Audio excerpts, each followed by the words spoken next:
Bonjour à tous, heureux de vous retrouver sur Le Turf TV pour notre émission quotidienne consacrée au Quintet Plus 5-5. Mon invité du jour, Stéphanie Chastain du journal Paris Course. Bonjour Stéphanie. Bonjour Philippe.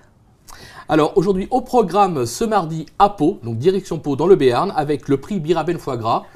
C'est 2 saisons sur les haies pour chevaux de 4 ans, le 3500 mètres, une épreuve qui s'annonce des plus ouvertes. Le sommaire du jour, l'analyse du Quintet Plus 5-5, on fera une petite respiration avec la stat du jour, sans oublier le rappel du pronostic de notre consultant et son ticket gagnant pour tous nos amis internautes. On va débuter ce quintet avec quelques bases incontournables dans votre jeu, notamment le 17 Roverina que vous n'avez pas hésité de placer en tête de votre pronostic. Pourquoi ? Oui, c'est une jument qui est très régulière et confirmée à ce niveau. Elle a été battue par une très très bonne jument qui s'appelle l'Editon dans un quintet à Hauteuil, donc je pense que ça peut suffire dans cette course. On rappellera qu'elle sera montée par Cyril Gombaud, qui est actuellement en tête de la Kazakh League. Bon, la Kazakh League se finit au mois de mars. Tous les points sont bons à prendre, donc c'est une assurance, presque une assurance tout risque avec Roverina. Juste derrière, vous n'avez pas hésité à placer Golden Shop. Alors. Oui, c'est un cheval qui est très estimé par son entraîneur François Nicole, que j'ai eu d'ailleurs au téléphone avant le début du meeting de Pau, et qui m'a confié donc toute l'estime qu'il avait en ce cheval. Et c'est un cheval qui pense courir notamment dans le Grand Prix de Pau en steeple le 20 janvier. D'accord. C'est un cheval qui est confirmé à Pau. Je crois qu'il affiche 4 sur 4, mais sur le steeple, là c'est laid. Pas de souci ? Non, pas de souci, il sait tout faire. Il sait tout faire, d'accord.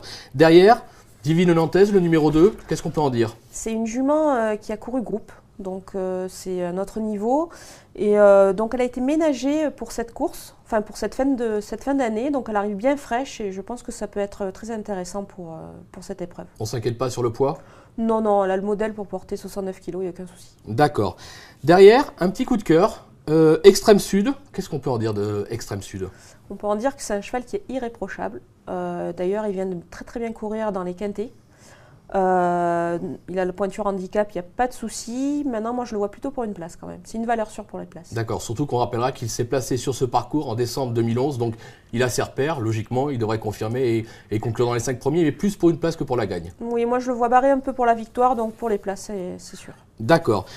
Derrière, on va suivre par quelques outsiders séduisants. On va débuter par le numéro 11, un regard. Mais avant de vous demander ce que vous en pensez, notre petite respiration statistique du jour avec nos collègues de Stato qui m'ont expliqué que le cheval portant le plus petit numéro parmi ceux classés dans les 3 premiers de leur dernière course affichait 60% de réussite, 6 sur 10. Et ce sera pour le numéro 11, un regard. Donc on s'en méfie du numéro 11, un regard ? Un regard, c'est très très bien. D'ailleurs, il vient de gagner sur ce parcours, sur les haies, avec la manière, donc c'est une confirmation. D'accord. Derrière, le 5, Royal Saint-Trope. Alors c'est un cheval qui manque d'expérience, mais apparemment vous avez des bruits favorables sur sa candidature ? Yann Porzier ne fait pas de meeting, il déplace ses chevaux à Cagnes et à Pau, avec beaucoup de réussite, donc je pense qu'avec ce cheval, ça risque d'être la même chose. D'accord. Derrière, le 8, Oudzaro, Arnaud Chaillet-Chaillet, il réussit une année extraordinaire, peut-être sa meilleure année actuellement, donc c'est pareil, on ne peut pas l'éviter. Non, on ne peut pas l'éviter, surtout que c'est un cheval qui retrouve les haies avec de grosses ambitions. Je pense que c'est vraiment une très bonne chance à l'arrivée. Il a notamment ouvert son palmarès sur ce parcours. Ah, donc s'il s'en souvient, il peut en effet conclure à l'arrivée. Pour conclure, un petit trouble fait. Alors, ça ne sera pas le cheval de tout le monde, le numéro 16, Nicea Bella. Oui, alors elle a été longtemps absente. Bon, elle vient de faire une petite rentrée, mais c'est un peu discret. Mais elle avait très très bien couru à Pau l'hiver dernier. Donc je pense qu'il faut vraiment s'en méfier. Elle est associée à notre Télé de Souter qui connaît très très bien l'hippodrome. Alors c'est vrai qu'elle est confirmée à Pau. Maintenant, elle est certes irrégulière et elle vient d'être arrêtée. Pas d'inquiétude là-dessus ? Non, aucune inquiétude. Son entraîneur l'a très bien préparée pour cette course. D'accord.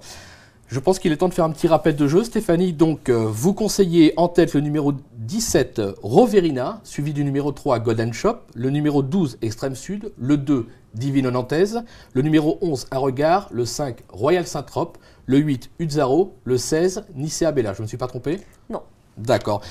Pour conclure, un petit ticket pour nos amis internautes, on en fait quoi ? Un combiné, un champ réduit ? Je partirais plutôt sur un champ réduit, la course est très ouverte, donc un 5-5 en champ réduit, en 4 chevaux avec mes 4 bases. Donc les 4 bases, le 17, le 3, le 12 et le 2. Et voilà. derrière ? Et derrière, vous pouvez mettre le 5, le 8, le 11, le 16, l'As, le 10 et le 18. Qui seront vos 2 regrets pour cette course. Voilà, mes 2 regrets. On n'en a pas parlé, mais c'est vrai que c'est une course ouverte, donc très ouverte. On peut rajouter 2 petits chevaux, surtout que c'est un jeu qui coûtera 7 €. 7 € pour 1 € de base.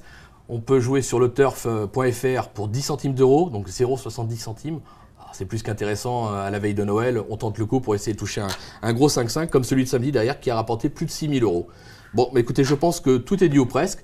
Je vous remercie Stéphanie. Merci à vous. Et je vous dis à très vite sur Le Turf TV.